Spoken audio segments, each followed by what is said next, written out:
ನಮಸ್ಕಾರ ವಿಟಿವಿನ ಹೆಡ್ಲೈನ್.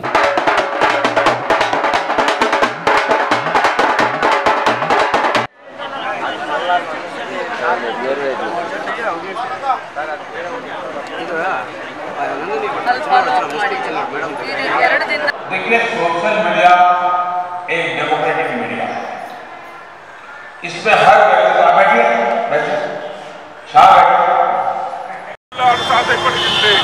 இந்த நேரத்திலே அவர் குடும்பங்களுக்கும் நாம் ஆறுதலை வழங்குகின்றோம். அது மட்டுமல்லாமல் தேசிய பற்று உணர்வு ஊட்டியுள்ளார்கள்.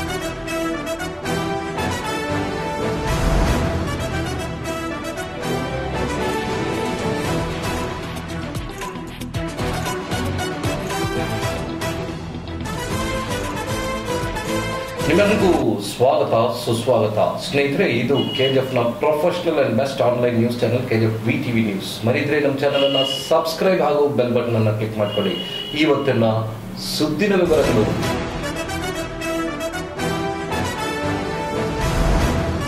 ಇಂಡಿಯನ್ ಎಪಿಲೆಸಿ ಅಸೋಸಿಯೇಷನ್ ಇಂದ ಇವತ್ತು ಬೆಳಗ್ಗೆ ಎಪಿಲೆಸಿ ಅವೇರ್ನೆಸ್ ಕಾರ್ಯಕ್ರಮವನ್ನು ನಡೆಸಿದ್ರು. ಗವರ್ಮೆಂಟ್ ಜನರಲ್ ಹಾಸ್ಪಿಟಲ್ ಇಂದ ಮೆರವಣಿಗೆ ಮುಖಾಂತರ ಶಾಸಕರು ಹಾಗೂ parliamentary secretary Shrimati M Roopakala Shashidhar ಅವರು ಸಿಟಿ ಮುನ್ಸಿಪಲ್ ಆಫೀಸ್ ಅಲ್ಲಿ ಎಲ್ಲಾ ವಾರ್ಡ್ ಸೇರಿದ ಜನರಿಗೆ ಕುಂದೆ ಕೊರತೆಗಳು ಹಾಗೂ ನೀರಿನ ಸಮಸ್ಯೆ ಬಗ್ಗೆ ಚರ್ಚೆ ಮಾಡಿದ್ರು.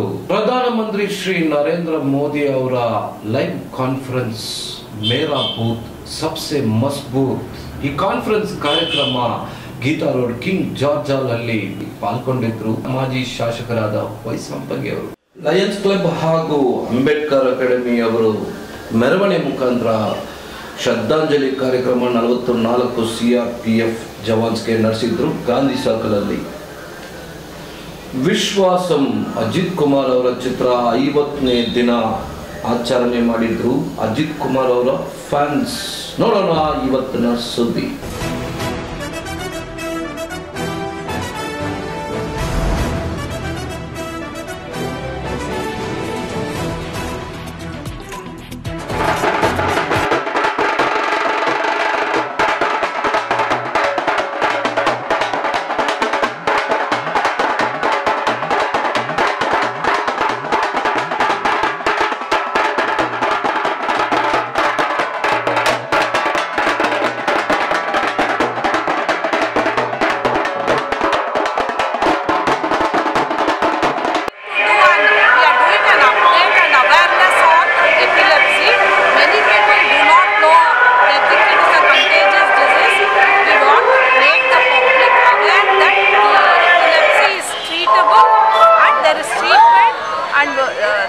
What to do when they come across a person who has got epilepsy, the general public, how to react and how to give a first aid to the epileptic patient. That is what the awareness advisors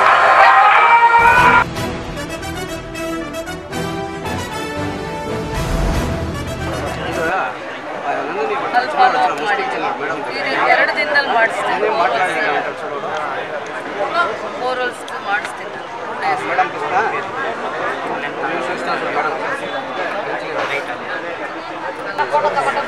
ಮನೆ madam ಮನೆಯದು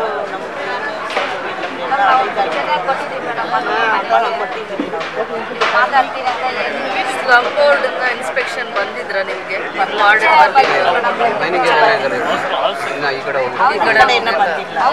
so ಇದು ಬರ್ಕೊಳ್ಳಿ. ಅವ್ರಿಗೆ ಮನೆ problem ಇದೆ ಅಂತ ಇದಾರಲ್ಲ, ಇಲ್ಲಿ slum board ಅವ್ರನ್ನ ವಿಸಿಟ್ ಕಳಿಸ್ಬೇಕಾಗುತ್ತೆ. ಸ್ಲಮ್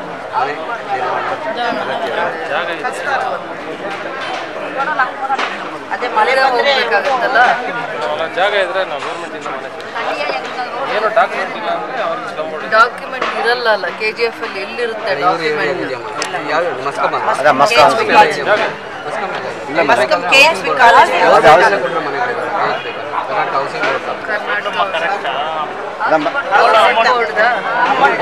ಮೇಡಮ್ ಒಂದು ಮನೆ ಎಕ್ಸ್ ಆಗಿದೆ, ಅದಕ್ಕೆ ಮಾತ್ರ 3,500 ಕೊಟ್ಟಿದ್ದಾರೆ.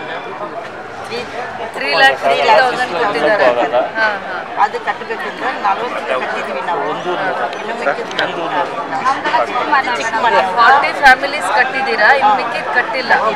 ಚಿಕ್ಕ ಮನೆ ಅಪ್ಲಿಕೇಶನ್ ಮೇಡಮ್ SC/STಗೆ 3,50,000 ರೂಪಾಯಿ, ಜನರಲ್ ಕ್ಯಾಸ್ಟ್ಗೆ 2,70,000 ರೂಪಾಯಿ ಫ್ರೀಯಾಗಿ ಕೊಡುತ್ತೆ. ನೀವೇನು ಮತ್ತೆ ವಾಪಸ್ ಕೊಡ್ತಾಗಿಲ್ಲ. ಅಪ್ಲಿಕೇಶನ್ ನೀವು ಶಶಿಕುಮಾರ್ ಅಂತ ಇವರೇ ಆಫೀಸರ್ ಇವ್ರ ಹತ್ರ ತಗೊಳ್ಳಿ, ಇಲ್ಲೇ ಕೊಟ್ಟು ತಂದುಕೊಡ್ತೀವಿ. ಈಗ ಅವ್ರು ಅಪ್ಲಿಕೇಶನ್ ಕೊಡ್ತಾರೆ, ಇಲ್ಲೇ ತಗೊಳ್ಳಿ. ಸರ್ உங்களுக்கு இடம் இருக்குதா? வீடு கட்டுறதுக்காக கவர்மெண்ட்லேருந்து SC/STக்கு 3,50,000, ஜெனரலுக்கு 2,70,000. இது உங்களுக்கு திருப்பி லோன் கட்ட முடியறதில்ல. லோன் வேணாம் மேடம், இருக்கிற வீட்டை இங்க பண்ணி காசு வந்து இவங்க நம்ம வீட்டை நம்மளுக்கு இருக்கிற வீடை நம்மளுக்கு பண்ணி கொடுத்தாங்க. அந்த ಅಮೌಂಟ್ ಲೋನ್ ಮಾತ್ರ ಗವರ್ಮೆಂಟ್ನಿಂದ ಇವರು ಡಿಸ್ಪ್ಯೂಟ್ ಇದೆಯಮ್ಮ, ಕರ್ನಾಟಕ ಔಟ್ಸಿಂಗ್ ಬೋರ್ಡ್ ಅವರು ದುಡ್ಡು ಕಟ್ಟಬೇಕು. 2.5 ಲಕ್ಷ ಮೇಡಮ್, 2.5 ಲಕ್ಷ ಕಟ್ಟಿಲ್ಲ. ಕರ್ನಾಟಕ ಔಟ್ಸಿಂಗ್ ಬೋರ್ಡ್ 40 ಮನೆ ಇದೆ, ಅದೆಲ್ಲ ಕಟ್ಟಿಲ್ಲ, ಏನಿಲ್ಲ ಡಾಕ್ಯುಮೆಂಟ್ಸ್ ಅವ್ರು ಬರ್ತಾ ಇದ್ದಾರೆ. ಅದಕ್ಕೆ ನಿಮ್ಗೆಲ್ಲ ರಿಕ್ವೆಸ್ಟ್ ಮಾಡಿ ಅವ್ರಿಗೆ ಸ್ವಲ್ಪ ಸರಿ ಕರ್ಸಿ ಬಂದಿಲ್ಲ. ಬರೀ 40 ಮನೆನೇ ಪ್ರಾಬ್ಲಮ್ ಅಲ್ಲ. ದೊಡ್ಡ ಮನೆ 10 ಮನೆ ಇದೆ ಮೇಡಮ್. ಯಾವ ಕ್ಯಾಸ್ಟ್ ಅಮ್ಮ ಜಾಸ್ತಿ ಇರೋದು?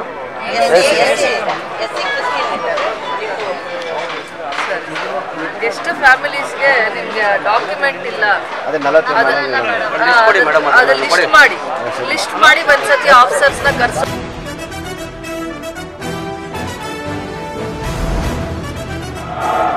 आइए बताइए झारखंड क्या कह रहा है? नमस्ते प्रधानमंत्री जी। नमस्ते। गौरव राज बोल रहा हूँ, झारखंड जिला से बूथ का एक साधारण बूथ कार्यकर्ता हूँ। सबसे पहले भारतीय सेना द्वारा जो पाकिस्तान में एयर स्ट्राइक किया गया, उसके लिए भारतीय सेना और आपको बहुत बधाई।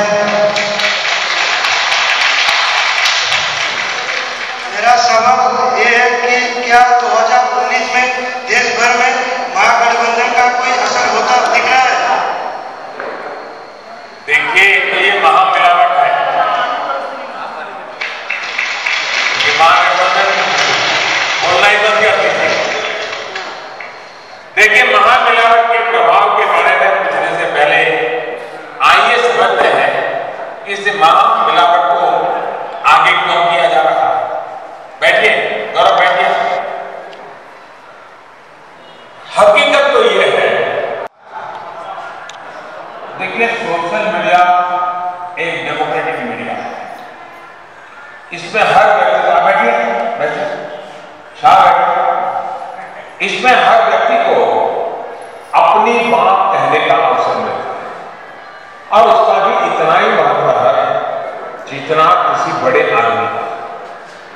सोशल मीडिया ने पिछले कुछ सालों में भारत में ही नहीं, मेरा सबसे मजबूत ಅನ್ನುವಂಥ ಕಾರ್ಯಕ್ರಮ ಬಹಳ ಚೆನ್ನಾಗಿ ನಡೆದಿದೆ.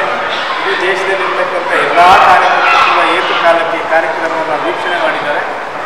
ಒಂದು ಕಡೆ ಯುದ್ಧ ನಡೀತಾ ಇದೆ, ಮತ್ತೊಂದು ಕಡೆ ಪ್ರಧಾನಮಂತ್ರಿಗಳು ದೇಶದ ಒಳಗಡೆ ಇರ್ತಕ್ಕಂಥ 125 ಕೋಟಿ ಯೋಗಕ್ಷೇಮಗಳನ್ನು ನೋಡುವಂಥದ್ದು ಒಂದು ಕಡೆ, ಮತ್ತು ನಮ್ಮ ನೆರೆ ರಾಷ್ಟ್ರ ಅಂದರೆ ನಮಗೆ ಅದು ವಿರೋಧಿ ರಾಷ್ಟ್ರ ಅಂತ ಹೇಳಿದ್ರೆ ತಪ್ಪಾಗಲಾರದು, ಪಾಕಿಸ್ತಾನ ಯಾವಾಗಲೂ ಕಾಲು ಕೆರ್ಕೊಂಡು ಯುದ್ಧಕ್ಕೆ ನಿಂತಿರ್ತಾ ಇದೆ. ಆದರೆ ಇವತ್ತು ಅದು ಇಡೀ ಪ್ರಪಂಚದಲ್ಲೇ ಭಿಕ್ಷೆ ಬೇಡುವಂಥ ಯಾವುದಾದ್ರೂ ಒಂದು ರಾಷ್ಟ್ರ ಇದ್ದರೆ ಅದು ಪಾಕಿಸ್ತಾನ.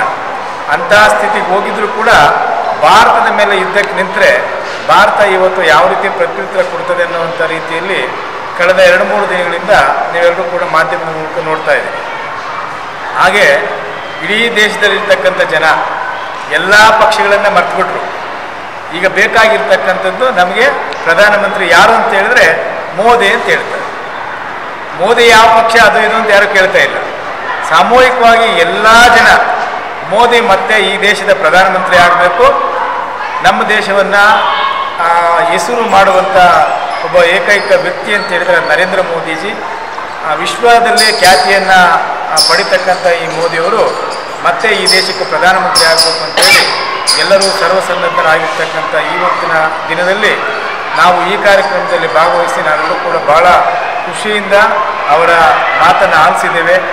ಮುಂದಿನ ದಿನಗಳಲ್ಲಿ ಯಾವುದೇ ಸಂದರ್ಭದಲ್ಲಿ ಚುನಾವಣೆ ದಿನಾಂಕವನ್ನು ಘೋಷಣೆ ಆದರೂ ಪರವಾಗಿಲ್ಲ, ನಾವೆಲ್ಲರೂ ಕೂಡ ಅವರ ಕೊಟ್ಟಿರ್ತಕ್ಕಂಥ ಏನು ನಮಗೆ ಸೂಚನೆಗಳಿದೆ ಅವೆಲ್ಲವೂ ಕೂಡ ಪರಿಪಾಲಿಸ್ತೇವೆ. ನಮ್ಮ ಬೂತ್ಗಳಲ್ಲಿ ನಾವೆಲ್ಲರೂ ಕೂಡ ಮೋದಿಜಿಗೆ ಅತ್ಯಧಿಕ ಮತಗಳನ್ನು ಕೊಟ್ಟು ಈ ದೇಶಕ್ಕೆ ಮತ್ತೊಂದು ಸಾರಿ ಪ್ರಧಾನಮಂತ್ರಿಯನ್ನು ಮಾಡ್ತೀವಿ ಅಂತಕ್ಕಂಥ ಸಂಕಲ್ಪವನ್ನು ನಾವೆಲ್ಲರೂ ಕೂಡ ಮಾಡಿದ್ದೇವೆ ಅನ್ನುವಂಥ ಮಾತನ್ನು ನಮ್ಮ ವಾಹಿನಿ ಮೂಲಕ ತಿಳಿಸಲಿಕ್ಕೆ ನಾನು ಬಯಸ್ತೇನೆ.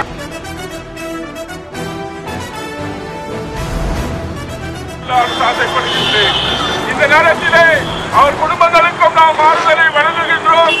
அது மட்டுமல்லாமல் தேசிய பற்று உணர்வு ஊட்டியுள்ளார்கள். நாமும் அந்த இந்தியர்கள் தேசிய பற்றை காண்பிக்கும் வகையில் இங்கு குழுமியிருக்கின்றோம்.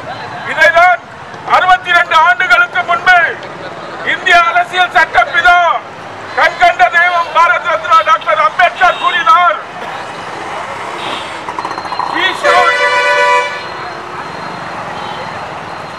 Safeguard our independence with the last drop of blood in our body. நாம் ஒவ்வொரு இந்தியனும் திட நம்பிக்கை கொண்டு இந்த நாட்டினுடைய சுதந்திரத்தை பேணி காக்க வேண்டும். நம்முடைய உடம்பில் இருக்கும் கடைசி சொட்டு ரத்தம் வரை என்று கூறினார் அண்ணல் அம்பேத்கர் அவர்கள். அது மட்டும் கூறவில்லை அவரே. I have not even a single day been a traitor to this country. I love the country too much and interested, so I kept the country in my heart. Bharat Mata ki Jai! Bharat Mata ki Jai! Bharat Mata ki Jai!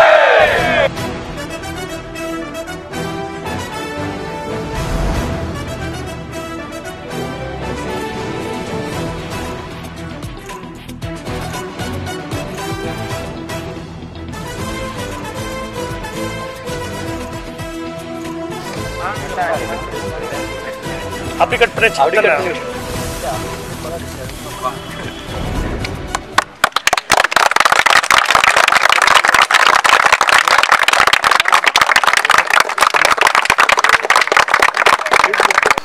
வணக்கம். இது Kolar district Ajith fans சார்பாக வந்து விசுவாசம் இன்னைக்கு ஒரு 50th டே. So இந்த 50th day celebration வந்து ரொம்ப பிக்காக வந்து ரொம்ப கிராண்டாக பண்ணலாம்னு நினச்சிருந்தேன். பட் அன்ஃபார்ச்சுனேட்டிவ் வந்துட்டு நம்ம சிஆர்பி ஜவான் வந்து புல்வாமா அட்டாக்ல வந்து 47 டெத் ஆகிட்டாங்க. ஸோ அவங்க அந்த நிலைமை இருக்கிறப்போ நம்ம விசுவாசம் படத்துக்காக இப்படி செலிப்ரேஷன் பண்ணுறது அவ்வளோ சரியில்லை. ஸோ அதனால் வந்து அவங்களுக்காக வந்து நம்ம இந்த new life children and old age மூலிமா வந்து அவங்க ப்ரேயர் வந்துட்டு இந்த 40 ಜವಾನ್ ಸತ್ತುವ அவங்க ಕುಟುಂಬಕ್ಕೆ ಮನೋಶಾಂತಿಗಾಗಿ இந்த ಪ್ರೇಯರ್ ನಾವು பண்ணுறோம். ಸ್ನೇಹಿತರೆ, ಇಷ್ಟೊತ್ತು ನೀವು ನೋಡಿದ್ದು KGF professional and best online news channel KGF VTV news. ಮರಿದ್ರೆ ನಮ್ಮ ಚಾನಲ್ ಅನ್ನು ಸಬ್ಸ್ಕ್ರೈಬ್ ಹಾಗೂ ಬೆಲ್ ಬಟನ್ ಅನ್ನು ಕ್ಲಿಕ್ ಮಾಡ್ಕೊಳ್ಳಿ. ಮುಂದಿನ ಸುದ್ದಿಯಲ್ಲಿ ನೋಡೋಣ. ನಮಸ್ಕಾರ.